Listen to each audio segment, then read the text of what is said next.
ये आप देख लें, यह हैडमराला पुल के मैं आपको दिखा रहा हूँ नाज़रीन इकराम।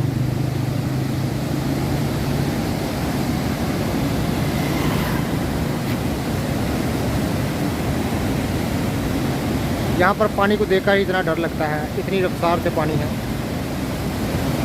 यहाँ से मैं गुजर रहा था तो मैं सोचा कि आपको मनाज़र दिखा दूँ।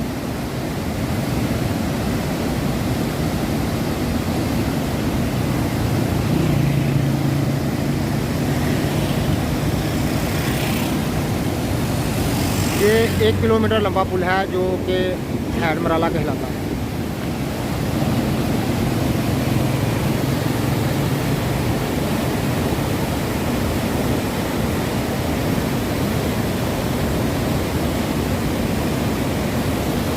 जब पानी की आप रफ्तार देख रहे हैं,